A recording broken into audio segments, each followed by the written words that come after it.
कहानी। जीवन का कौन सा समय हमें जीवन की कई गहन अध्याय सिखा जाता है। कहानी का शीर्षक है समय। एक बार एक राजा की घोड़े के व्यापारी से घनिष्ठ मित्रता हो गई। व्यापारी अपने पास से बढ़िया घोड़े राजा के लिए लाता था और उसके लाए घोड़े इतने फुर्तीले और सेहतमंद होते थे कि राजा का मन प्रसन्न हो जाता था। राजा मुंह मांगी कीमत देकर उन्हें खरीद लेता। कई बार तो व्यापारी महंगे से महंगा घोड़ा राजा को तोहफे के रूप में भी दे देता था और राजा बेहिचक स्वीकार भी कर लेता। दोनों के बीच मित्रता बेहद प्रगाढ़ और मीठी थी, इतनी कि राजा ने अपने मित्र के साथ कभी अपना राजा वाला रुआब नहीं दिखाया। न ही व्यापारी कभी भी राजा को अपने से ऊंचा मानकर बात करता। दोनों के मन में एक दूसरे के प्रति भरपूर सम्मान और प्यार था। समय गुजरता गया। एक समय ऐसा आया कि व्यापारी को व्यापार में घाटा होने लगा। वह जहां जहां घोड़े बेचता उसे लागत से कम पैसा मिलता। साथ ही उसके कई महंगे और श्रेष्ठ नस्ल के घोड़े अज्ञात बीमारी से मरने लगे। अब उसको अपने जीवन में बहुत मुश्किलों का सामना करना पड़ रहा था। उसने मुश्किलों से बाहर निकलने का बहुत प्रयास किया, लेकिन उसकी मुश्किलें कम होने की बजाय बढ़ती गई और धीरे धीरे उसकी सारी जमा पूंजी भी खत्म हो गई और वह बहुत ही गरीब हो गया। उसने राजा से पहले तो अपनी परेशानियों को छिपा कर रखा, लेकिन जब उसके पास रहने के लिए घर और अपने बच्चों को खिलाने के लिए दो वक्त की रोटी भी नहीं थी, तब वह अपनी पत्नी के आग्रह पर राजा से मिलने के लिए दरबार पहुंचा।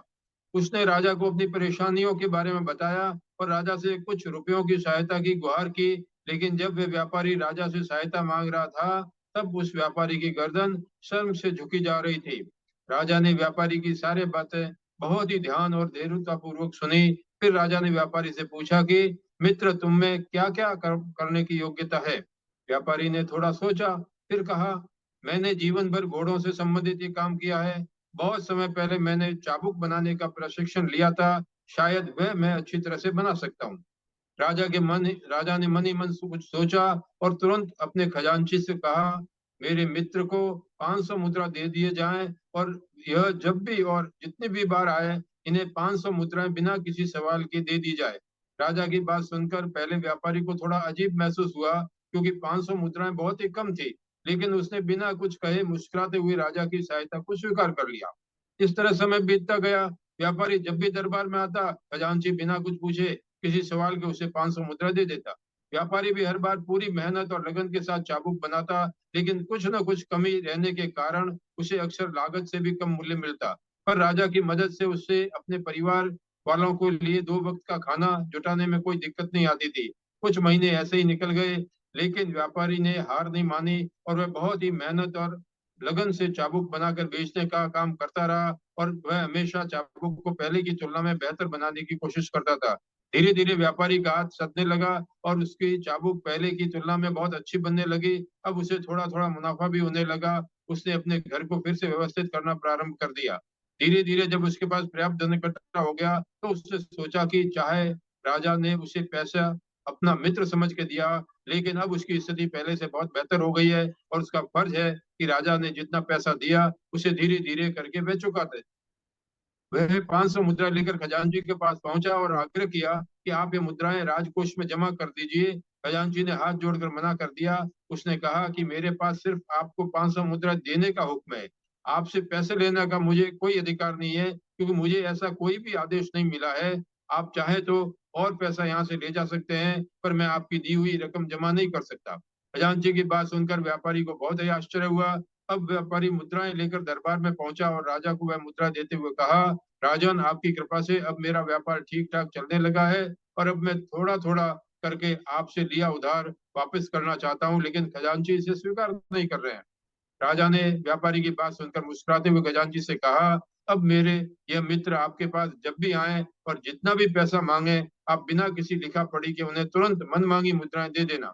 राजा की बात सुनकर व्यापारी को बहुत बड़ा आश्चर्य हुआ। उसने हाथ जोड़ते हुए कहा, राजन, जब मेरी वित्तीय हालत बहुत खराब थी और मैं आपसे सहायता लेने आया था और आपने मुझे बहुत थोड़ी और एक निश्चित धनराशि देने का आदेश दिया था, तब मुझे बहुत ही अजीब लगा था। लेकिन अब जब मैं ठीक ठाक हालत में हूँ और मैं अपना उधार चुकाना चाहता हूँ, तब आप कहते हैं कि मैं जितनी भी धनराशि मांगू उतनी धनराशि दे दी जाए।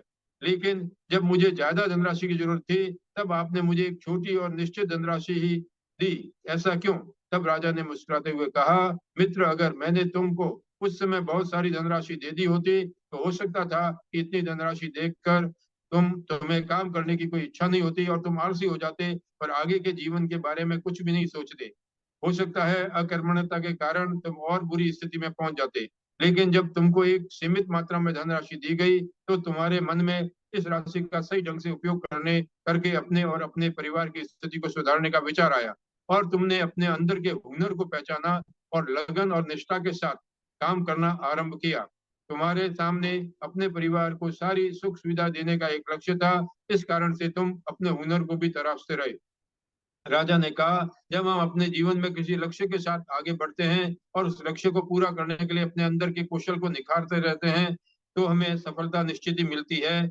अब जब तुमने चाबुक बनाने में काफी हद तक कुशलता प्राप्त कर ली है और तुम्हारा व्यापार भी ठीक चल रहा है, इस समय अगर तुम अपने व्यापार में और धन लगाओगे तो तुम्हें अपना व्यापार बढ़ाने के उचित अवसर मिलेंगे और मेहनत का पूरा फल भी मिलेगा। व्यापारी समझ चुका था कि राजा ने उसके दुख और तकलीफ के दिनों में न केवल उसकी सहायता की बल्कि उनसे उबरने के लिए पर्याप्त अवसर देकर वास्तव में एक मित्र की भूमिका निभाई। संपूर्ण सफलता के लिए मजबूत इरादों के साथ समुचित साधन और उचित मार्गदर्शन जरूरी है। जय गुरुदेव। जय गुरु।